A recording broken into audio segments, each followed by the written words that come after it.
Welcome to The Explainer. Today, we're jumping right into a massive shift in how we create things. And I'm not talking about small updates here. We're looking at a whole new wave of AI tools that are completely flipping the script on what it even means to be a creator. But to really get a handle on this creative explosion, we've got to zoom out a bit. There's this forward-looking analysis from the Capgemini Research Institute, and it suggests the real story here isn't just about the flashy tech. It's about something way deeper, how AI is changing our very idea of value. Okay, so let's dive into this. It all starts with an idea, not even a specific tool. It's about a new relationship we're all forming with AI. It's moving way beyond being a simple assistant and becoming more of a trusted guide for our decisions and, as we're about to see, for our creative ideas. Yeah, that phrase right there, the consumer's trusted guide, that's the key to this whole thing. The moment AI becomes this essential partner in our lives, it just blows the doors wide open. It unlocks all this new creative potential, lowering the barrier to entry in ways that honestly felt like science fiction just a couple of years ago. So, what does this actually look like in practice? Well, this shift has given rise to a whole new generation of creative AI tools that feel less like clunky software and more like, well, like magic. You give them an idea and they can spit out a finished product almost instantly. So get this. Let's say you're a game developer, right? Instead of spending hours or even days modeling something from a concept sketch, you just upload the picture. And in about 90 seconds, you get a game-ready 3D model. This isn't a maybe someday thing. This is happening right now. Or maybe you're making a video and you need music. You can just type a feeling, like a melancholic indie folk song about leaving your hometown, and a tool like Suno will generate a complete original track with lyrics, vocals, the whole arrangement. It's wild. And what about video? This one might be the most mind-bending of all.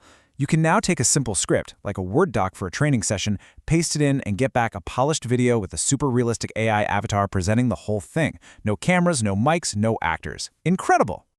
And the amazing thing is, these aren't just concepts or some research projects locked away in a lab. These are real tools you can use today. Many of them have free versions. People are already using them to make awesome stuff for social media, marketing campaigns, you name it. But, with so many of these tools flooding the market, the conversation is starting to shift. It's not about, can AI do this anymore? Now, the real question is, how well can it do it? So, how do we tell the difference between a cool party trick and a legit professional tool?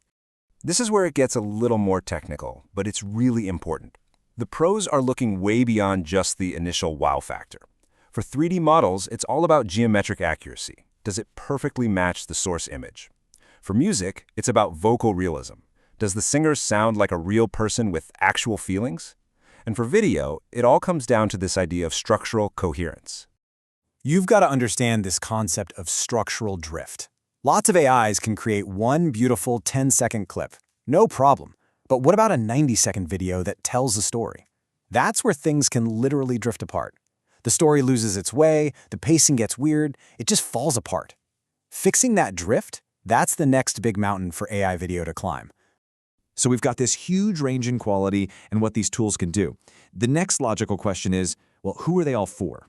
Well, the market has basically split itself to serve everybody. On one side, you have hobbyists and people just messing around, using free tools like Luma AI to just experiment and learn.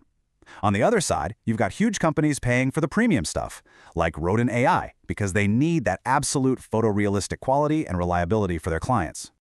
Let's make this super clear with an example from the 3D world. Look at this. Luma AI is free, which is incredible for access, but the quality is just okay and it's a bit slow. Then you jump all the way up to Rodin AI, which gives you exceptional results, but it's going to cost you. And then you have these tools in the middle, finding that sweet spot between cost, quality, and speed. And this really drives home the point that the market is specializing. It is not a one-size-fits-all world. Game developers need tools that can crank out tons of assets fast. Marketers want a single platform that can handle their 3D product shots and the promo video. YouTubers need endless royalty-free music. And corporate trainers? They need reliable avatars that look professional every single time. So this all leads us to the final, and let's be honest, the most important question here. With all of this insane power at our fingertips, what does it actually mean for us, for human creativity? At the end of the day, this whole story isn't about AI replacing humans. It's about augmenting them. It's a partnership. The most powerful, most interesting work we're seeing is coming from this new collaboration, where a human has the vision and an AI has the capability to execute and even expand on that vision. I mean, just think about it. Just a few years ago, creating a 3D model, producing a song, or making a professional video, that took years of training and expensive software. Today, it takes an idea and a prompt. The technical barrier has basically vanished. The only real limit now is our imagination. So the only question left is, what are you going to create?